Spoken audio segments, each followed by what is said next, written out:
Good morning class 7 chapter 8 comparing quantities. Okay student, इस video में हम अपना 7th क्लास चैप्टर 8 को कंपेयरिंग क्वांटिटीज को अच्छे से डिस्कस करेंगे।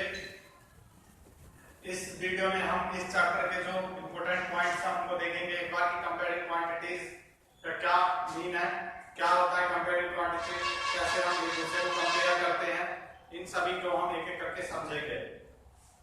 तो बच्चों स्टार्ट करते हैं। हम सबसे पहले मैं ये बता दूं कि अगर आपको किसी को कंपेयर करना है तो सबसे पहले वो आपकी एक यूनिट होनी चाहिए वैल्यू। जैसे कि यदि मैं बोलूं कि राम जो है वह उसकी हाइट है तुम्हारी 10 मीटर। राम की हाइट क्या है? 10 मीटर। ठीक है, ये राम है, इसकी हाइट है कितनी बच्चों? 10 मीटर। इसकी तरफ तुम देखो, ये श्याम है, ये बहुत, इसका वेट है तुम्हारा 50 kg। ओके, अब मैं पूछूं कि इन दोनों में सबसे अधिक लंबा कौन सा है? राम अधिक लंबा है कि श्याम अधिक लंबा है? तो आप बता नहीं पाओगे ना। क्यों? क्योंकि दोनों की जो यूनिट है वो अलग अलग है। राम की तो हाइट है और यहाँ वेट है, श्याम की तो हमें ये तो नहीं मालूम कि राम की अगर हाइट 10 मीटर है, 10 मीटर है, तो श्याम की हाइट कितनी है, ये तो हमें नहीं मालूम है। इसी तरीके से अगर मैं पूछूं कि अगर श्याम का वेट 50 kg है तो इन दोनों में से किसका वेट सबसे अधिक है, तो भी हम नहीं बता पाएंगे। लेकिन यदि यहां मैं राम का जगह लिख दूं कि राम का वेट 60 kg है, अब मैं आपसे पूछूं कि इनमें से सबसे ज्यादा वेट किसका है, तो आप बता दोगे राम का है। क्यों? क्योंकि दोनों की यूनिट क्या हो गई? सेम हो गई, केजी हो गई। ठीक है, तो कंपेयरिंग क्वांटिटीज में सबसे पहले उनकी यूनिट क्या होनी चाहिए? बराबर होनी चाहिए, तभी हम उनको कंपेयर कर सकते हैं। एक बात को पहले ये नोट कर लो, यूनिट क्या होनी चाहिए? बराबर। यानी कि अगर एक अगर किलोमीटर में है और दूसरा मीटर में है तो उसको मीटर में चेंज करो, तो 1 किलोमीटर में कितना होता है? 1000 मीटर होता है। 1 मीटर में 100 सेंटीमीटर होता है। ठीक है, और 1 रुपीज में 100 पैसे होते हैं। इसके बाद बच्चों आपका एक दिन में 1 डे में 24 आवर होता है। 1 आवर में बच्चों आपका 60 मिनट होता है और 1 मिनट में आपका 60 सेकेंड होता है। ये कुछ यूनिट चेंज करने के लिए मैंने बताया है कि कैसे हम यूनिट को चेंज कर सकते हैं। ठीक है,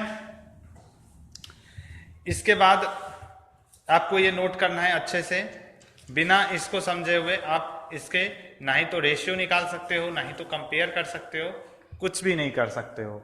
इसके बाद एक और यूनिट है, जैसे कि 1 लीटर में 1000 मिलीलीटर होता है। ठीक है, तो ये कुछ यूनिट्स हैं और कुछ आएंगी अगर चैप्टर में, तो उनको हम चैप्टर के साथ साथ डिस्कस कर लेंगे। तो चलिए बच्चों स्टार्ट करते हैं हम। इसको याद रखना, आपको चेंज करते टाइम इसकी वैल्यू को जब आप चेंज करोगे तो आपको बहुत ही आवश्यकता होगी इनको याद रखना है। ठीक है, आगे देखते हैं हम। आगे बच्चों हमें निकालना है रेशियो। क्या निकालना है? रेशियो क्या होता है? रेशियो का अगर मैं साइन बताऊं तो कुछ इस तरीके का इसका साइन रहता है, 2 बिंदी, ये होता है हमारा रेशियो का साइन। और इसका मतलब एक तरीके से हम ना डिवाइड रख के भी कर सकते हैं। जैसे मान लो आपके पास 2 नंबर है, एक तो है 14 एंड एक है तुम्हारा 6। इन दोनों का निकालना है रेशियो, तो इसको 14/6 लिखो, उससे कैंसिल करो तो आगे 7/3, जिसका रेशियो हम इस तरीके से लिखेंगे 7/3। परंतु यहाँ एक नोट देने वाली बात, ध्यान रखने वाली बात यह है कि 7 और 3 का रेशियो तो ठीक है, परंतु ये रेशियो भी तभी निकलते हैं जब उनकी यूनिट क्या हो? सेम हो। तो इस बात को भी याद रखना कि यूनिट्स आर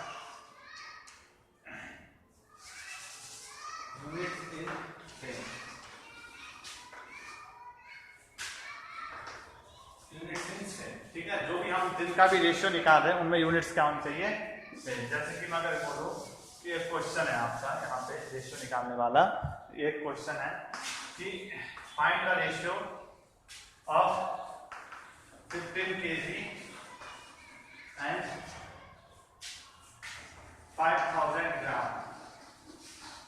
अगर आप इनका रेशियो निकालोगे तो रेशियो का मतलब तो यही है डिवाइड। तो यदि आप इसको रेशियो निकालते हैं, इनको अगर आप यूनिट चेंज नहीं करते, अगर केजी और ग्राम में है, इनको आपको पहले अगर आपने ऐसे कर दिया ना कि 15/5000,